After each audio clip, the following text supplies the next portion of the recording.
உலக புகழ்பெற்ற நம்ம குவாகம் கூத்தாண்டவர் கோயில் திருவிழா வருஷா வருஷம் வெகு விமர்சையா நடந்து வர்றது நம்ம எல்லாருக்கும் தெரியும். இந்த வருஷமும் எந்த குறையும் இல்லாம சிறப்பா நடந்துகிட்டு இருக்கு. கடந்த 14ஆம் தேதி கொடியேற்றம் மற்றும் சாகை வார்த்தலுடன் தொடங்கிய இந்த விழாவின் முக்கிய நிகழ்வான திருநங்கைகள் தாலி கட்டி கொள்ளும் நிகழ்ச்சி இன்று கோலாகலமாக நடந்தது. பல்வேறு மாநிலங்களில் இருந்தும் வெளிநாடுகளில் இருந்தும் திருநங்கைகள் வந்திருந்ததை பார்க்க முடிஞ்சது.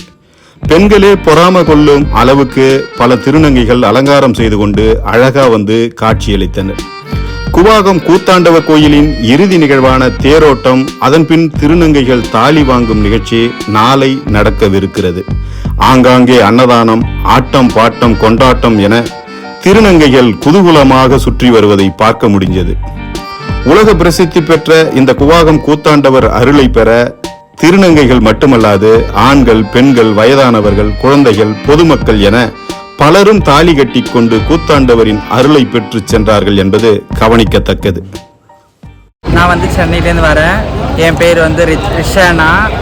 எனக்கு இது வந்து ஃபஸ்ட் இயர் நான் தாலி கட்ட போகிறேன். ஆனால் நான் 5 இயர்ஸாக வந்துட்டுருக்கேன். நான் வந்து வேண்டியிருந்தேன், இந்த வருஷம் நான் தாலி கட்டி தாலி இருக்குன்னு சொல்லி வேண்டியிருந்தேன். எங்கள் ஃபெஸ்டிவல் நான் ரொம்ப எதிர்பார்த்த மாதிரி ரொம்ப ஹாப்பியாக இருக்குது. இன்னும் நல்லா இருக்குன்னு எதிர்பார்க்குறேன். இன்னும் நான் உள்ளே போயிட்டு எப்படி பார்த்துட்டு திரும்பி உங்களுக்கு நான் சொல்கிறேன்.